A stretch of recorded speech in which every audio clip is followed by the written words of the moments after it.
ଏହି ସୂଚନା ଭିତ୍ତିକ ଗଭୀର ବିଶ୍ଳେଷଣକୁ ସ୍ୱାଗତ। ଆଜି ହେଉଛି 16 ମେ 2026 ଆଉ ଆଜିର ଏହି ଆଲୋଚନାରେ ଆମେ ଅନେକଗୁଡ଼ିଏ ଉତ୍ସରୁ ମିଳିଥିବା ସୂଚନାକୁ ଏକାଠି କରି ଏକ ସ୍ପଷ୍ଟ ଚିତ୍ର ରଖିବାକୁ ଚେଷ୍ଟା କରିବୁ।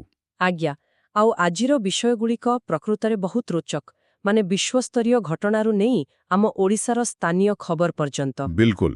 ଆଉ ଆଜି ସକାଳୁ ଯଦି ଆମେ ଦେଖିବା ବିଭିନ୍ନ ଡିଜିଟାଲ ଆଉ ଭିଡିଓ ପ୍ଲାଟଫର୍ମରେ ଲୋକେ କ'ଣ ଖୋଜୁଛନ୍ତି, ଟ୍ରେଣ୍ଡ କ'ଣ ଚାଲିଛି, ତାହା ବହୁତ କୌତୁକଲ୍ୟପୂର୍ଣ୍ଣ। ଲୋକେ ଗୋଟିଏ ପଟେ ମଧ୍ୟପ୍ରାଚ୍ୟ ଯୁଦ୍ଧ ବିଷୟରେ ସର୍ଚ୍ଚ କରୁଛନ୍ତି ଆଉ ଅନ୍ୟପଟେ ଓଡ଼ିଶାର ବସ୍ ଭଡ଼ା ବୃଦ୍ଧିକୁ ନେଇ ଭିଡିଓ ଦେଖୁଛନ୍ତି। ମାନେ ଏହି ଦୁଇଟି କଥା ଭିତରେ କ'ଣ ସମ୍ପର୍କ ଅଛି ବୋଲି ସମସ୍ତଙ୍କ ମନରେ ପ୍ରଶ୍ନ। ହଁ, ଲୋକେ ନିଜ ଦୈନନ୍ଦିନ ଜୀବନ ଉପରେ ପଡ଼ୁଥିବା ପ୍ରଭାବକୁ ନେଇ ବେଶୀ ଆଗ୍ରହୀ, ଖାସ୍ କରି ଏହି ଡ୍ରୋନ୍ ଆକ୍ରମଣ କଥା ଯାହା ଟ୍ରେଣ୍ଡ କରୁଛି। ସେଇଆ ତ। ମାନେ ଇମାଜିନ୍ କରନ୍ତୁ, ମଧ୍ୟପ୍ରାଚ୍ୟର ଆକାଶରେ ଗୋଟେ ଡ୍ରୋନ୍ ଉଡ଼ୁଛି ଆଉ ଏଠି ଆମ କଟକ ବାଦାମବାଡ଼ି କିମ୍ବା ଭୁବନେଶ୍ୱର ବରମୁଣ୍ଡା ବସ୍ ଷ୍ଟାଣ୍ଡରେ ଯାତ୍ରୀ ଓ ବସ୍ କର୍ମଚାରୀଙ୍କ ଭିତରେ ଭଡ଼ାକୁ ନେଇ ପାଟିତୁଣ୍ଡା ଆରମ୍ଭ ହୋଇଯାଉଛି। ଶୁଣିବାକୁ ଟିକେ ଅଜବ ଲାଗୁଛି, କିନ୍ତୁ କଥାଟା ପୁରା ସତ। ଆମେ ଭାବୁ ଯେ ଆମ ସମସ୍ୟା କେବଳ ଆମ ରାଜ୍ୟ ଭିତରେ ସୀମିତ, କିନ୍ତୁ ଆମେ ଏକ ବଡ଼ ଗ୍ଲୋବାଲ ସିଷ୍ଟମର ଅଂଶ। ଠିକ୍ କଥା। ତେବେ ସେଇ ଡ୍ରୋନ୍ ଆକ୍ରମଣ କଥାରୁ ହିଁ ଆରମ୍ଭ କରାଯାଉ। ମେ 13 ତାରିଖରେ ଓମାନ ଉପକୂଳ ନିକଟରେ ଗୋଟିଏ ସାମୁଦ୍ରିକ ରାସ୍ତା ଅଛି, ହରମୁଜ ପ୍ରଣାଳୀ। ସେଠି ଆମ ଭାରତୀୟ ପତାକା ଲଗାଯାଇଥିବା ହାଜି ଅଲ୍ଲି ନାମକ ଏକ ବାଣିଜ୍ୟିକ ଜାହାଜ ଉପରେ ଡ୍ରୋନ୍ ଆକ୍ରମଣ ହେଲା। ଆଉ ଜାହାଜଟି ସମୁଦ୍ରରେ ବୁଡ଼ିଗଲା, ଯାହାକୁ ଭାରତ ସରକାର କଡ଼ା ନିନ୍ଦା ମଧ୍ୟ କରିଛନ୍ତି। କିନ୍ତୁ ଏହି ଘଟଣାର ଗମ୍ଭୀରତାକୁ ବୁଝିବାକୁ ହେଲେ ଆମକୁ ସେହି ହରମୁଜ ପ୍ରଣାଳୀ ବିଷୟରେ ଟିକେ ଜାଣିବାକୁ ପଡ଼ିବ। ଆଚ୍ଛା, ସେ ଜାଗାଟା ଏତେ ଗୁରୁତ୍ୱପୂର୍ଣ୍ଣ କାହିଁକି? କାରଣ ତାକୁ ଆମେ ବିଶ୍ୱ ଅର୍ଥନୀତିର ଏକ ଚୋକ୍ ପଏଣ୍ଟ ବା ଅତି ସଂକୀର୍ଣ୍ଣ ମୁଖ୍ୟ ରାସ୍ତା କହିପାରିବା। ଆପଣ ଜାଣିଲେ ଆଶ୍ଚର୍ଯ୍ୟ ହେବେ, ପୁରା ବିଶ୍ୱର ପ୍ରାୟ 20% ତୈଳ ଯୋଗାଣ କେବଳ ସେହି ଗୋଟିଏ ରାସ୍ତା ଦେଇ ହୋଇଥାଏ। ଓହୋ, ମାନେ 20%। ତାମାନେ ସେଠି କିଛି ଗଣ୍ଡଗୋଳ ହେଲେ ସିଧା ତେଲ ଦର ଉପରେ ପ୍ରଭାବ ପଡ଼ିବ। ବିଲକୁଲ। ଆମେରିକା ଏବଂ ଇରାନ ଭିତରେ ଉତ୍ତେଜନା ବଢ଼ିଲେ ଆନ୍ତର୍ଜାତୀୟ ବଜାରରେ ତେଲ ଦର ବଢ଼େ। ଯଦିଓ ଇରାନର ବୈଦେଶିକ ମନ୍ତ୍ରୀ ଅବ୍ବାସ ଆରାଗାଛି ନିକଟରେ ଭାରତ ଆସି ନାବିକମାନଙ୍କର ନିରାପତ୍ତା ନେଇ ଆଶ୍ୱାସନା ଦେଇଛନ୍ତି। କିନ୍ତୁ କୂଟନୈତିକ ଆଶ୍ୱାସନା ଯାହା ବି ଥାଉ, ସାଧାରଣ ଲୋକଙ୍କ ଉପରେ ଯେଉଁ ମାଡ଼ା ପଡ଼ିବା କଥା ତାହା ତ ପଡ଼ିସାରିଲାଣି। ଆମ ରାଜ୍ୟରେ ଡିଜେଲ ଦର ଲିଟର ପିଛା 92 ଟଙ୍କା 62 ପଇସାରୁ ହଠାତ୍ 95 ଟଙ୍କା 87 ପଇସାକୁ ଡେଇଁଲା। ହଁ, ଆଉ ତାହାର ସିଧା ପ୍ରଭାବ ପଡ଼ିଲା ବସ୍ ଭଡ଼ା ଉପରେ। ସେଇଆ ତ। ଆଗରୁ ତେଲ ଦର ବଢ଼ିଲେ ବସ୍ ମାଲିକମାନେ ଧର୍ମଘଟ କରୁଥିଲେ, ମିଟିଂ ହେଉଥିଲା। କିନ୍ତୁ ଏବେ ସରକାର ଗୋଟିଏ ଅଟୋମେଟିକ୍ ଫେୟାର ଆଡଜଷ୍ଟମେଣ୍ଟ ମେକାନିଜମ ଆଣିଛନ୍ତି। ମାନେ ଡିଜେଲ ଦର ବଢ଼ିଲେ ଭଡ଼ା ଆପେ ଆପେ ବଢ଼ିଯିବ। ଯାହାକି ଗୋଟେ ପ୍ରକାରରେ ଡିଜିଟାଲ ଥର୍ମୋମିଟର ଭଳି କାମ କରୁଛି, ତାପମାତ୍ରା ବଢ଼ିଲେ ପାରଦ ଉଠିବା ଭଳି। ଠିକ୍ କହିଲେ। ଆଉ ଏହି ନିୟମ ଅନୁସାରେ ଏବେ ସାଧାରଣ ବସ୍ ଭଡ଼ା 88ରୁ 90 ପଇସା ହୋଇଗଲା, ଏକ୍ସପ୍ରେସ୍ 92ରୁ 94, ଡିଲକ୍ସ 127ରୁ 131, ଏସି ଡିଲକ୍ସ 155ରୁ 159 ଆଉ ସୁପର ଡିଲକ୍ସ 241ରୁ ସିଧା 247 ପଇସାକୁ ବୃଦ୍ଧି ପାଇଲା। ମାନେ କିଲୋମିଟର ପିଛା 2ରୁ 6 ପଇସା ଯାଏଁ ବଢ଼ିଲା। ଦେଖନ୍ତୁ, ଏହି ଅଟୋମେଟିକ୍ ସିଷ୍ଟମ ଆସିବା ଫଳରେ ଧର୍ମଘଟ ବନ୍ଦ ହୋଇଛି, ଯାହାକି ଯାତ୍ରୀଙ୍କ ପାଇଁ ଭଲ। ବସ୍ ମାଲିକଙ୍କର ବି ଟୋଲ୍ ଟ୍ୟାକ୍ସ ଆଉ ମେଣ୍ଟେନାନ୍ସ ଖର୍ଚ୍ଚ ଅଛି, ତେଣୁ ସେମାନଙ୍କୁ ଆଶ୍ୱାସନା ମିଳିଲା ସତ, କିନ୍ତୁ ଶେଷରେ ବୋଝଟା ତ ସେହି ସାଧାରଣ ଯାତ୍ରୀଙ୍କ ପକେଟ ଉପରେ ହିଁ ପଡ଼ିଲା ନା। ସେଇଆ ତ ମୁଁ ଭାବୁଛି। ମାନେ ଆମେ ଆଉ କେତେ ଦିନ ଏମିତି ବିଶ୍ୱସ୍ତରୀୟ ଯୋଗାଣ ବା ଗ୍ଲୋବାଲ ସପ୍ଲାଏ ଚେନ୍ ଉପରେ ନିର୍ଭର କରିବା?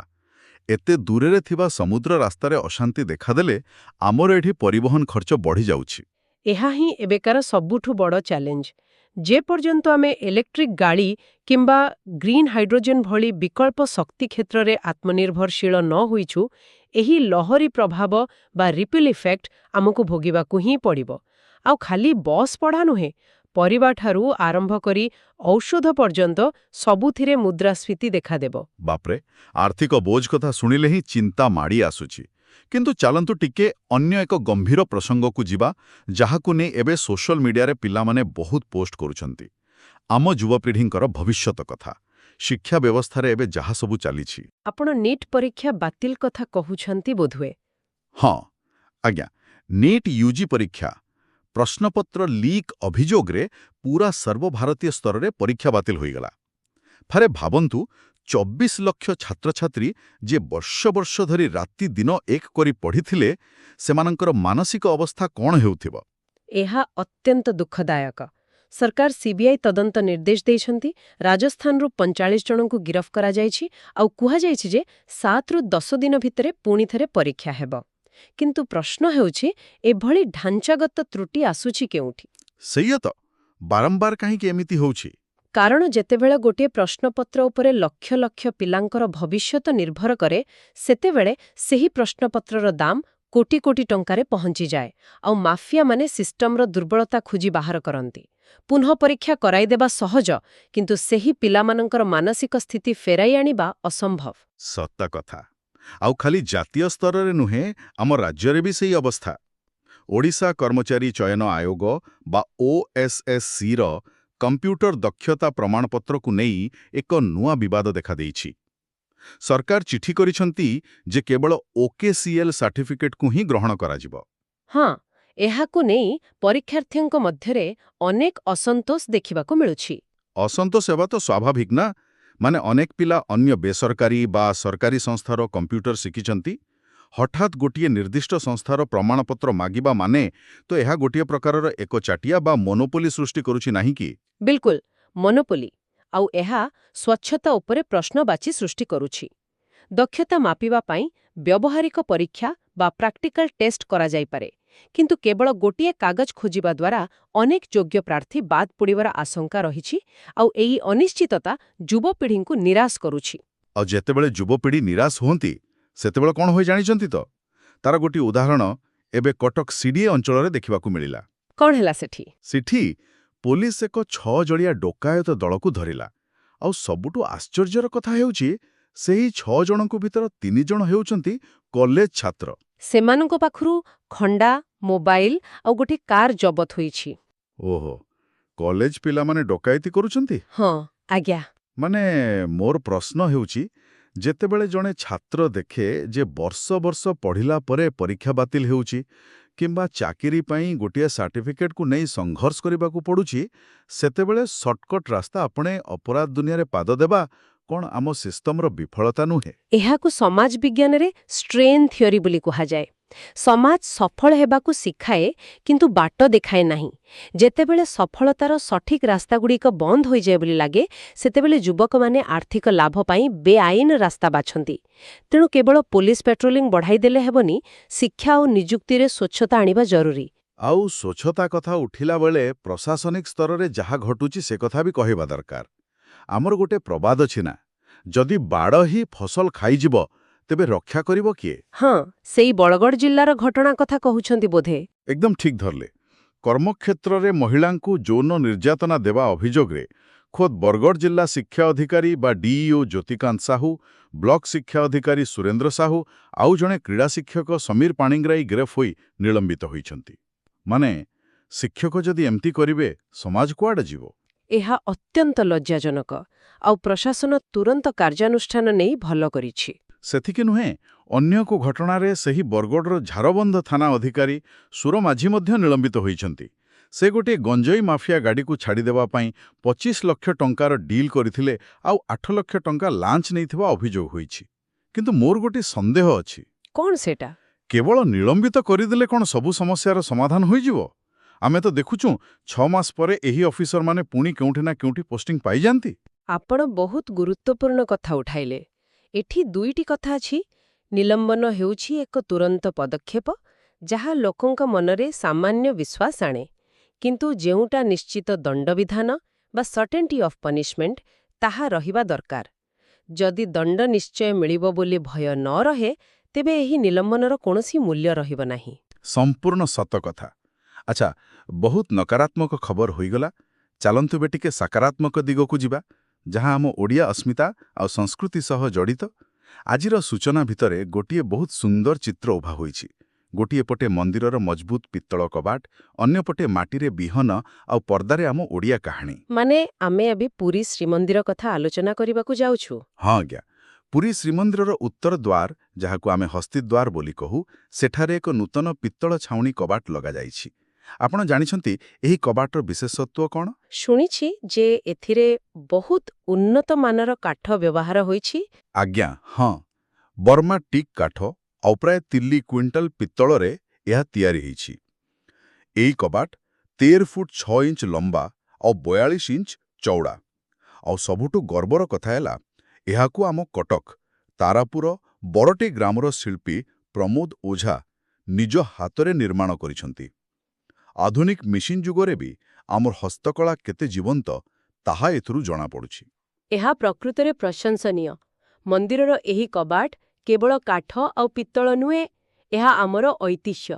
ସ୍ଥାନୀୟ ଶିଳ୍ପୀମାନେ ଯେତେବେଳେ ଏଭଳି କାମ କରନ୍ତି, ତାହା ଆମ ସାଂସ୍କୃତିକ ପରିଚୟକୁ ଆହୁରି ମଜବୁତ କରେ।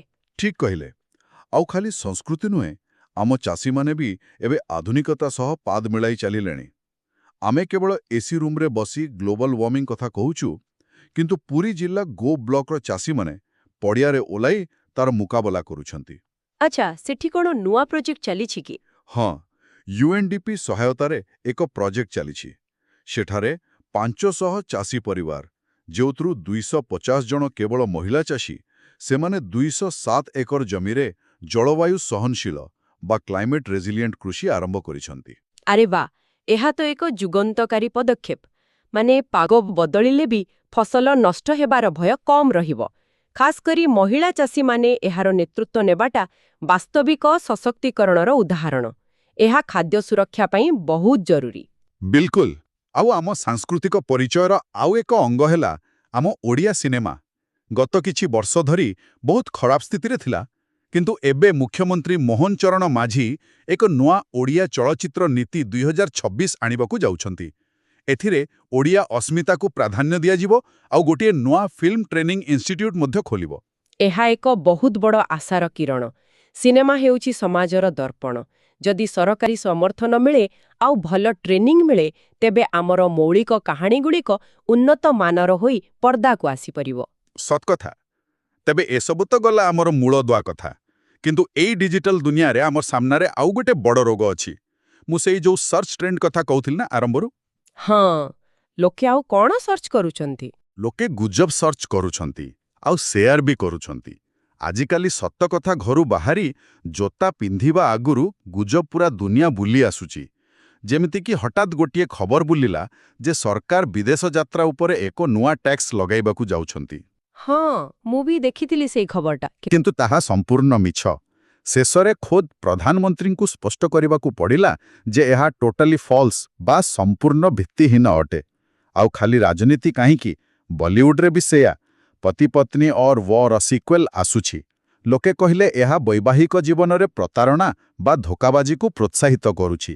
ଶେଷରେ ଅଭିନେତା ଆୟୁଷ୍ମାନ ଖୁରାନାଙ୍କୁ କ୍ଲାରିଫିକେସନ୍ ଦେବାକୁ ପଡ଼ିଲା। ଏହା ହିଁ ତ ସୋସିଆଲ ମିଡିଆ ଆଲଗୋରିଥମର ଖେଳ। ଉତ୍ତେଜନା ସୃଷ୍ଟି କରୁଥିବା ଖବର ବହୁତ ଜଲ୍ଦି ଭାଇରାଲ ହୁଏ। ଏଠାରେ ଆମକୁ କ୍ରିଟିକାଲ ଥିଙ୍କିଂ ବା ସମାଲୋଚନାତ୍ମକ ଚିନ୍ତାଧାରା ପ୍ରୟୋଗ କରିବାକୁ ପଡ଼ିବ। ଖବରର ସୋର୍ସ କ'ଣ, ତାହା ଯାଞ୍ଚ କରିବା ନିହାତି ଜରୁରୀ। ଏକଦମ ସଠିକ୍ କଥା। ତେବେ ଆଜି ଆମେ ଅନେକ ବିଷୟରେ ଗଭୀର ଆଲୋଚନା କଲେ। ମଧ୍ୟପ୍ରାଚ୍ୟର ଡ୍ରୋନ୍ ଆକ୍ରମଣରୁ ଆରମ୍ଭ କରି ବସ୍ ଭଡ଼ା ବୃଦ୍ଧି, ଛାତ୍ରଛାତ୍ରୀଙ୍କର ସଂଘର୍ଷ, ପ୍ରଶାସନିକ କାର୍ଯ୍ୟାନୁଷ୍ଠାନ ଆଉ ଶେଷରେ ଆମ ଶ୍ରୀମନ୍ଦିର କବାଟ ଓ ସିନେମା ନୀତି ପର୍ଯ୍ୟନ୍ତ। ଆଉ ଏସବୁକୁ ଦେଖିଲେ ଗୋଟିଏ ଗମ୍ଭୀର ପ୍ରଶ୍ନ ମନକୁ ଆସୁଛି, ଯାହା ଉପରେ ସମସ୍ତେ ଟିକେ ଚିନ୍ତା କରିବା ଦରକାର। ସେଇ ପ୍ରଶ୍ନଟି କ'ଣ?